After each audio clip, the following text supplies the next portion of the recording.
creative ideas about people who want to be on the air but don't necessarily want to record. We've had some input, but it's mainly been from main stakeholders in the industry, from recording companies and from... Nice. Well, stand up, you can say. I really believe that the important thing is standard. If you've got standard, everybody goes forward. The whole music industry will go forward if you've got quality music. You are assuming that South African music is not good. A lot of it is good, but a lot of it isn't good. But the most important thing, there's a lot of American trash being played. And I have got a product that for 9.5 years, nothing has been played. Not one of the cuts has been played once. I handed 70 albums to the radios 10 years ago. Every time I look at that show, I am embarrassed at the way I behaved. And I had my say, but I had it aggressively. Had I spoken softly, with more passion and quietly, I would have definitely been more effective. I don't know where I would be now. I don't know who I would be now. My name is Michael Saltino. Children of the world. I'm a musician. I've struggled in the industry for many, many years. He's been passionate about his music, and that's the thing that got him into trouble with the SABC. They could have given him airtime, a bit of airtime, and I sense they never gave him, or not that I'm aware of. His argument was very simple, that please, open doors. It is not for the, shall we say, the powers that be that should reject my finished product, my music. Why don't you play it? Why don't then the listeners decide whether they like my music or not? I wrote a letter to the Reverend Hawambata of the SABC. And in my letter I said, the SABC is a public broadcaster. It is their mandate, it is their duty to do something for local musicians. He didn't even respond to my letter. So then I took the letter as is, and I put it as an advert in the Citizen newspaper. I pray for you. That's why, darling, I pray for you. In that letter, I said to the SABC, I refuse to pay for my TV license, and you must now take me to court. And right at the bottom, I wrote, a precedent has been set whereby no one in South Africa needs to pay for their TV license anymore. You see, I thought that if they take me to court, then the whole problem of local musicians would come out in the open. Can South African music sustain the airwaves? Are South African musicians marginalized by the media? That's our discussion tonight. There is too much foreign culture or material on our screens or radio stations vis-a-vis our music. So that creates a problem. I've traveled all over Africa. Now I'm known as the Princess of Africa. Yeah, but in my country, I'm not known, because when you open Radio Metro or whatever station, you just hear Michael Jackson. You ask children, do you know Maralo? Do you know Miriam Makeba? They say, who's that? And you say to them, do you know Snoop Doggy Dogg? They go, yeah, we know that. Because this is what our kids are being fed with. That's simply rubbish. We have to throw that away. Okay. I don't remember how I met Mzwaki, but Mzwaki invited me to the Felicia Mabuza show, Top Level. I will take the world and give it love. That's the way it must be. I was born 17th of August 1948 at the Princess Nursing Home, Hillbrow, Johannesburg, while my parents were still staying in Leslie. Today, Leslie's correct name is Leandra. The girl from Durban town, a smile so sweet. That girl from Durban. He's passionate about what he's doing. So, and it's good to know that obviously at the later stage in his life, he's still at it. He's like a bull terrier. He just keeps coming back and he keeps coming, and he doesn't give up on it. And he keeps like re-engineering the sound and making sure that it sounds good to him. He's been passionate about music since, well, all his life, I think. I have walked the land My name's Grant Edmund. I'm a record producer, arranger, composer, session musician, live musician, been in the industry for about 30 years now. Michael popped over to my studio. He came with this old Hofner 12-string guitar that was, you can see this thing had really worked, but had a beautiful tone, and it was just, you know, it just rang as he started playing the songs. My name is Richard Hayward, and I've just sort of known him through the years, and his family and his children. All white people had to, or white boys had to go to the army once they got their matric. I met him at a camp, and he was, I just heard this person in the tent next door playing a guitar, and then I sort of stuck my head in to see who was playing the guitar, and that's how it started. I'm Nadia Katz, Michael's daughter. Yeah. Only from the last couple of years we're trying to sustain a relationship between each other. I'm so grateful to have him in my life now, you know, because I could look at it in a negative aspect and go, well, you weren't around, but I'm actually seeing the positives, and the positives that he's bringing to my life now as an adult. My name is Moses Nyawo. I came here to practice law. I served my articles of clerkship in Durban. I first met Michael in the, I think, late 80s or early 90s. I count him as one of my best friends. My name's Costa. I've been in the music game for a very long time. Still at it, as you can see. Michael was introduced to me by a guy that was already working with, and he was in the process of emigrating, and he asked me if I could help him. My name is Eric Msia. I'm the farm manager, Michael's farm. I grew up on the farm. I'm running now then the service station fully, and I'm running this shop also, and the farm. We've got cattle here, and I've got sheep, and that's I'm running.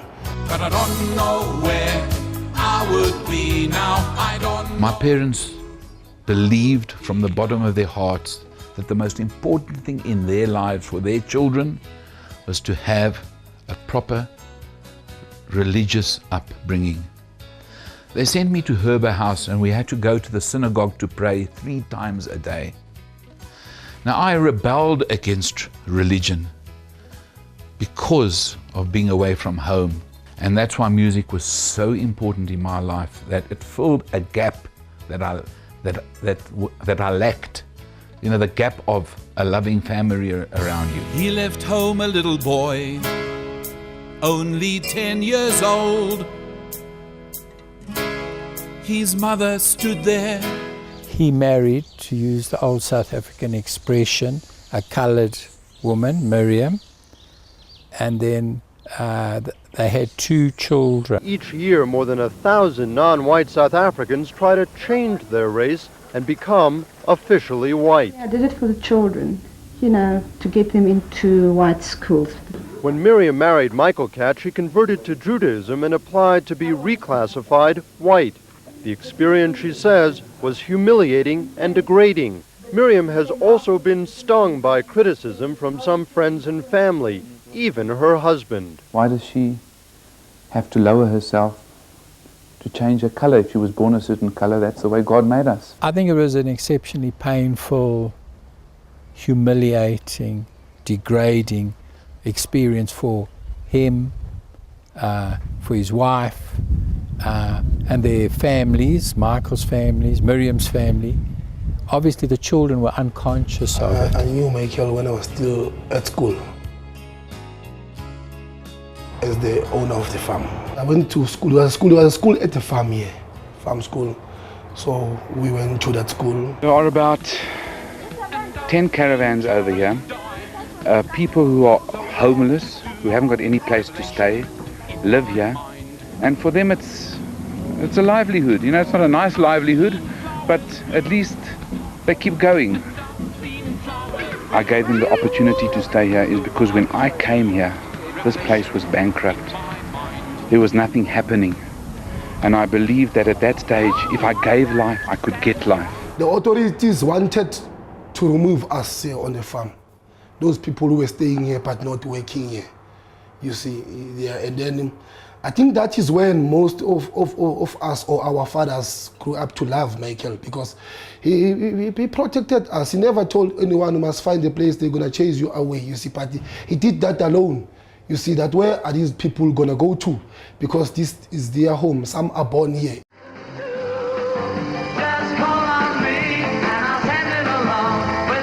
I was very influenced by the records that were played on radio. And I used to go into the record shops and buy the 7 singles, and these were a great influence in my music career. I got arms that long to hold you and keep you by. The Beatles, From Me to You. Wow, that was a wonderful song. I was mad about the Beatles. And they were also a group, when they came onto the scene, nobody ever thought they would be as successful as they turned out to be.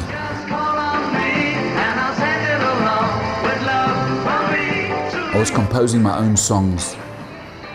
I went into Satbell Studios, and some of the best musicians in the country did the backtracks for me in those early days on my own songs.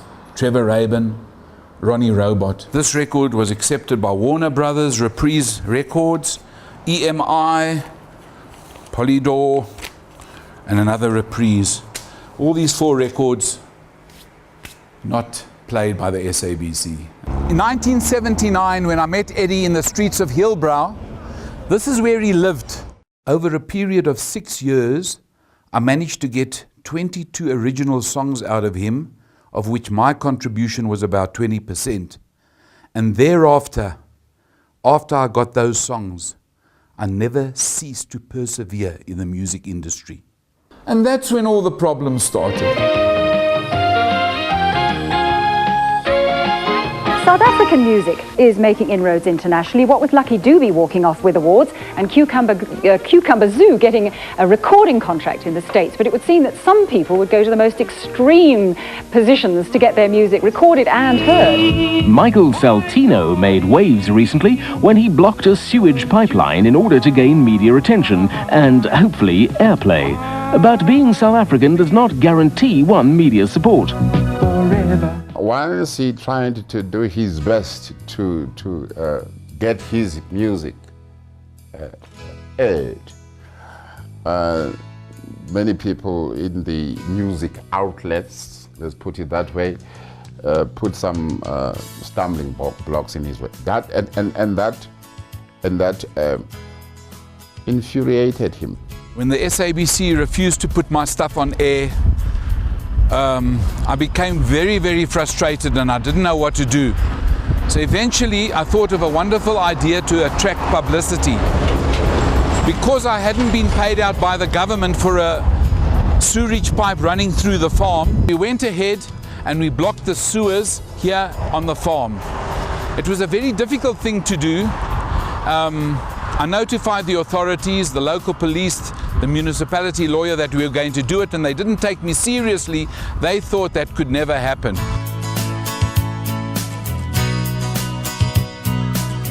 Walk down your street, people say hello, say a prayer. Thank you, Lord, 'cause you know. One of the very big influencing factors of my life was when I was in grade 1. An inspector from Pretoria came into the classroom and he had a terribly aggressive manner. And I was just a child, grade 1. And he came up to me and he asked me a question. And I didn't like his attitude, the way he asked me that question. So I put my head down on the table like this. And he got very angry. He asked me the same question again. And I refused to lift my head.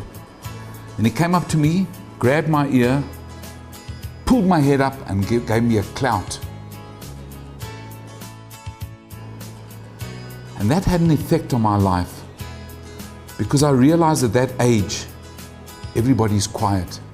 Nobody's prepared to say anything about what he did. he learned to fight back, you see, because I believe some battles he won by just scaring a person away, you see. Not that he was serious, he can harm or do anything, because he's never harmed anyone in his life. When the judge passed judgment in our favor, when we went out of that building, Palace of Justice in Pretoria, he literally cried. For the first time, I understood how seriously Michael, or how passionate he was with getting his music heard. At least I made everybody aware of the problem. And I do believe that the SABC had started at that time and are still today opening doors for other musicians.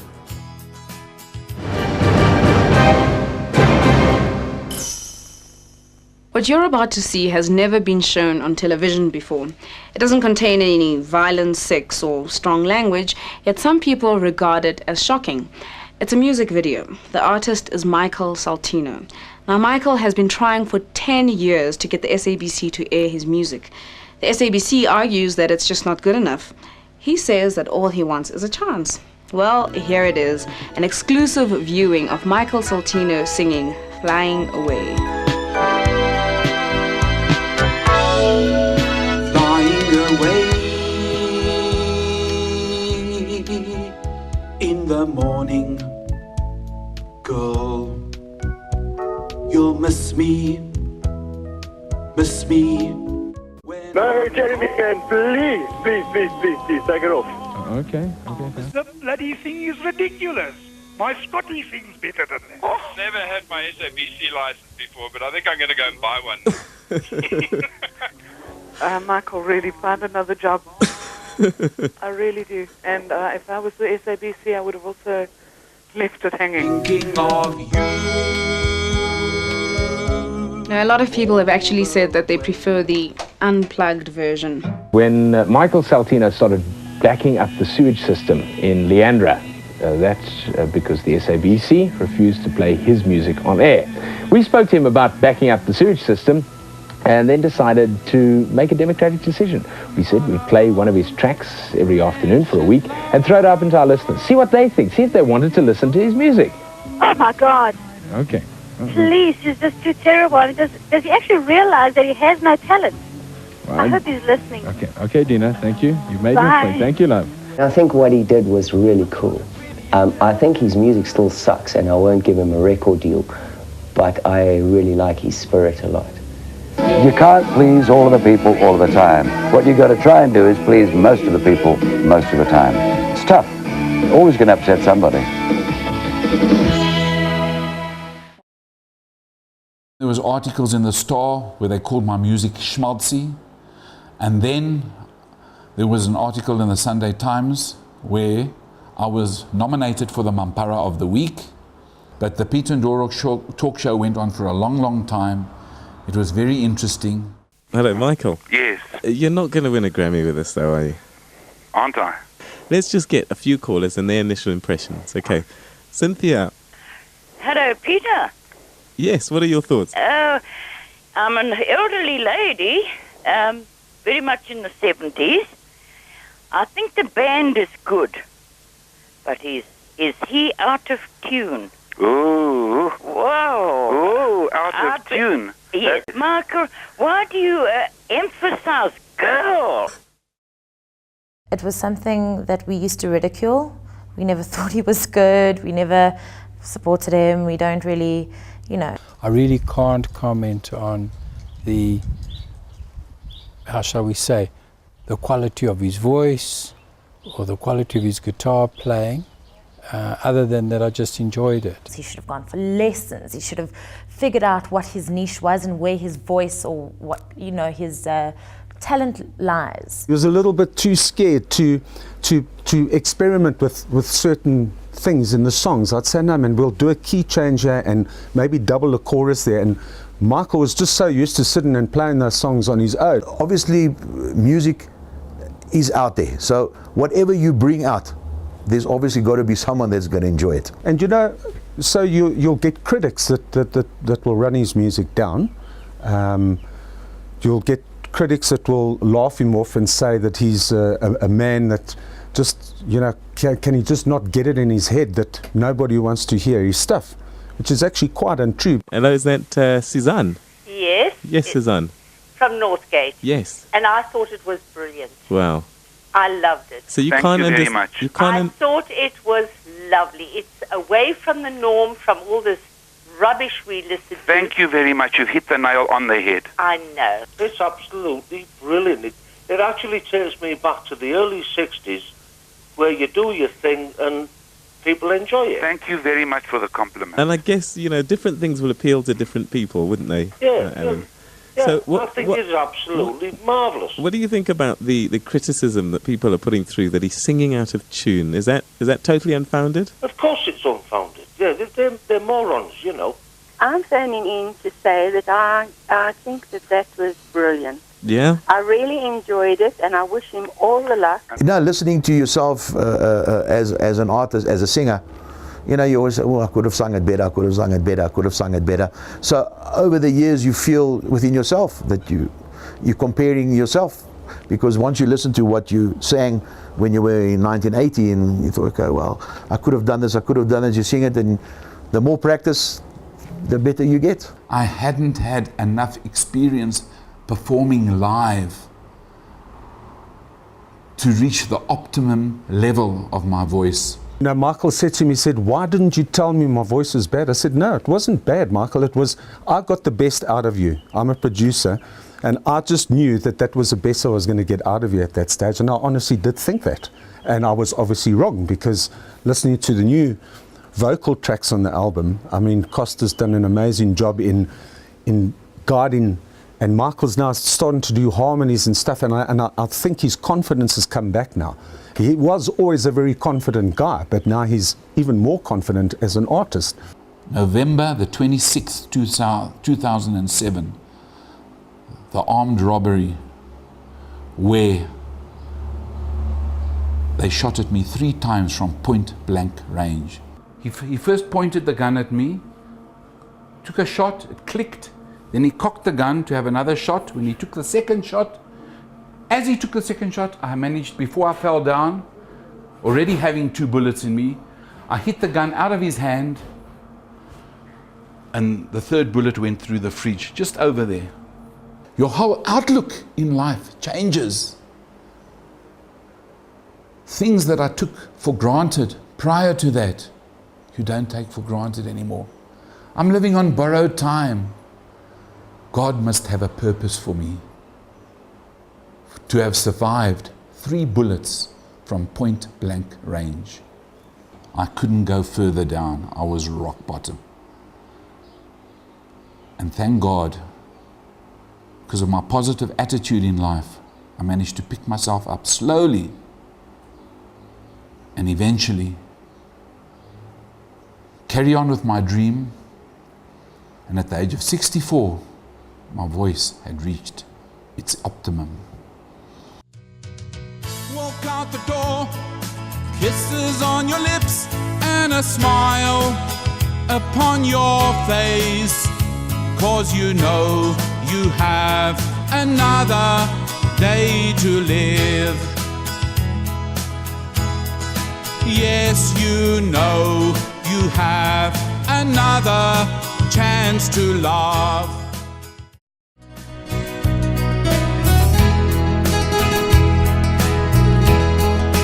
Take my pride away, bring her back to me. Take my pride away, bring her back to me.